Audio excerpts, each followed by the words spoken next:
नमस्कार, मैं श्यामगिरी। आज के कार्यक्रम में आप सभी दर्शकों का स्वागत है। एनडीए गठबंधन के नेताओं का भविष्य दांव पर लगा।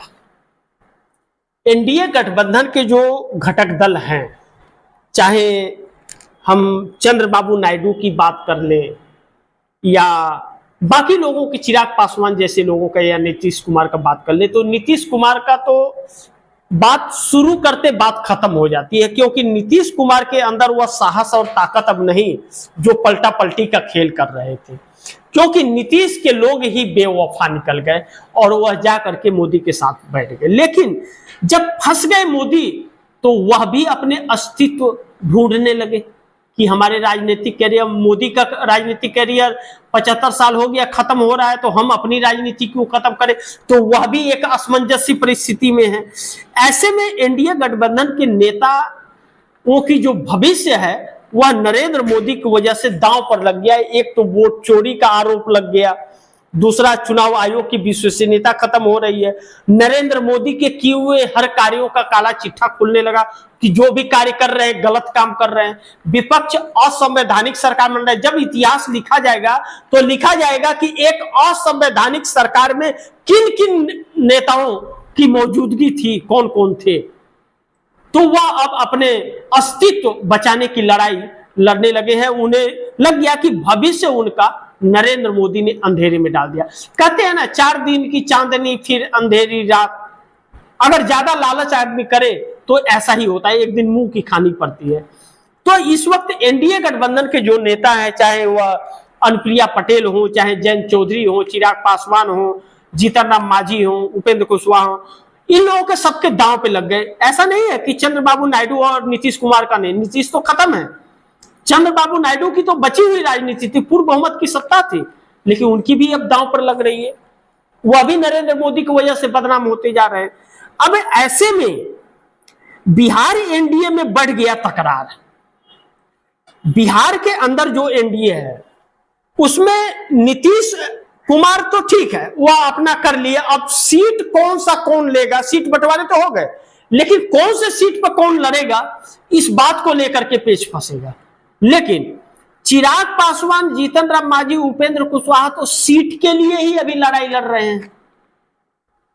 सीट की ही लड़ाई लड़ रहे हैं, उन्हें सीट ही नहीं मिल रही है।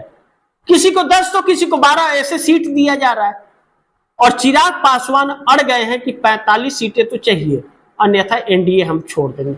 कहा तो बहुत काफी दिनों से रहे कि एनडीए छोड़ देंगे, लेकिन छोड़ देंगे इतनी साहस है क्या, यह भी देखना बड़ी महत्वपूर्ण होगा। लेकिन भविष्य दांव पर लग गया। लेकिन दूसरी तरफ बिहार एनडीए में बढ़ गया तकरार। अब लड़ाई छिड़ गई है, क्योंकि जनता ने भी विरोध कर दिया है इन लोगों का, तो बड़ी मुश्किल में आ गई है। लेकिन चिराग पासवान एनडीए से अलग होकर के लड़ेंगे चुनाव, क्या यह सवाल पर जो चर्चा हम लोग कर रहे हैं, तो चिराग पासवान ने ही कई सभाओं में ऑन कैमरा यह बात कही कि हमारी पार्टी 243 सीटों पर चुनाव लड़ेगी। और बिहार पूछता है कि चिराग पासवान चुनाव लड़ेगा कि नहीं, तो मैं कहता हूं हां, मैं बिहार से चुनाव लड़ूंगा, मैं इस्तीफा दे दूंगा मंत्री पद से। तो सांसदी छोड़ के बिहार में लड़ेंगे क्या? एक ऐसे माहौल में जब वोट चोरी का नारा चल रहा है, गद्दी छोड़ का नारा चल रहा है, और जिस पार्टी के साथ गठबंधन में है वह आरोपी पार्टी है, आम जनता के बीच में लोग आरोप लगा रहे हैं वोट चोरी का, तो ऐसे में चिराग पासवान के लिए भी एक नई चुनौती बिहार में उत्पन्न हो रही है।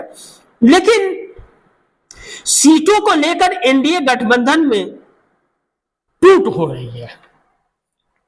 एनडीए गठबंधन, ये तो ठीक है कि नरेंद्र मोदी चुनाव आयोग की मदद से कुछ कुछ सीटें सबको जिता देंगे, लेकिन नरेंद्र मोदी की कुर्सी बची क्या? हो पाएगा क्या ऐसा? जब इतना सारा पोल पट्टी खुल गया है तो चुनाव आयोग वह काम कर पाएगा? लेकिन चुनाव आयोग अपनी ईमानदारी से कर रहा है, वह मोदी सरकार के खिलाफ वफादार है, भले देश के लिए वह बेईमान है, सब कुछ है, लेकिन मोदी के लिए ईमानदार है। मोदी के कार्यों को लेकर के वह हर किसी के ऊपर से गुजर जा रहा है।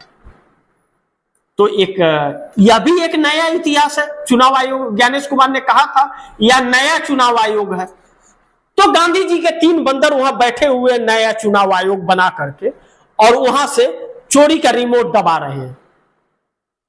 यह बातें हल्के में नहीं ली जा सकती, क्योंकि इस देश के लोकतंत्र को धब्बा लग रहा है, एक काला दाग लग रहा है इन लोगों की वजह से, क्योंकि इनकी जुबान बंद हो जाती है तब।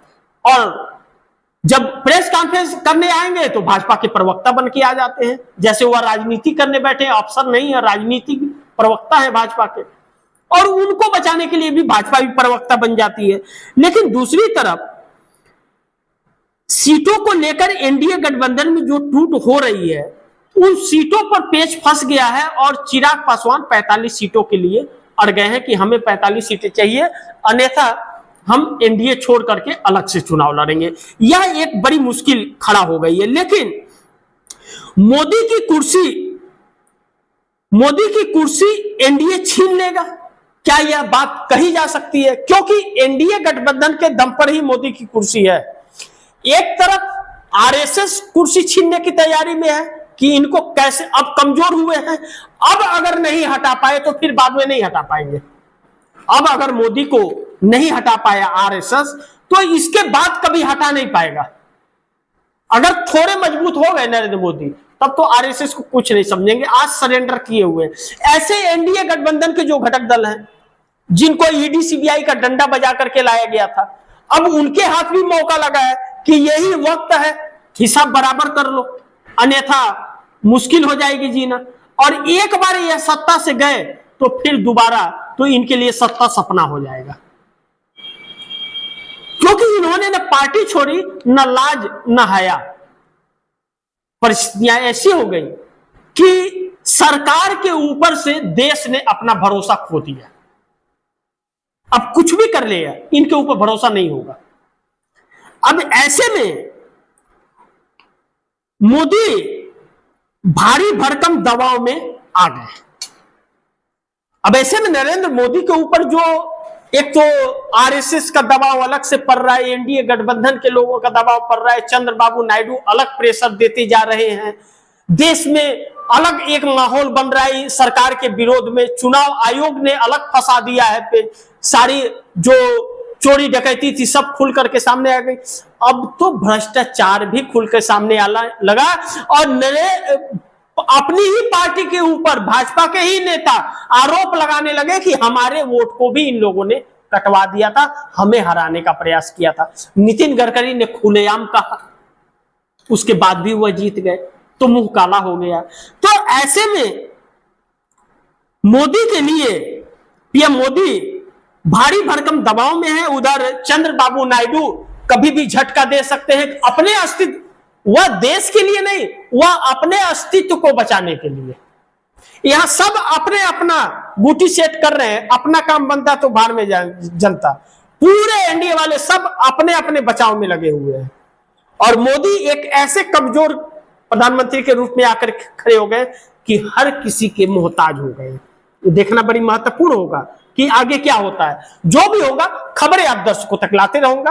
आप दर्शकों की क्या राय है, क्या सुझाव है, कमेंट बॉक्स में जरूर दीजिएगा। इस खबर को ज्यादा से ज्यादा शेयर कीजिएगा, अपने दोस्तों को कहिएगा कि इसे शेयर करें।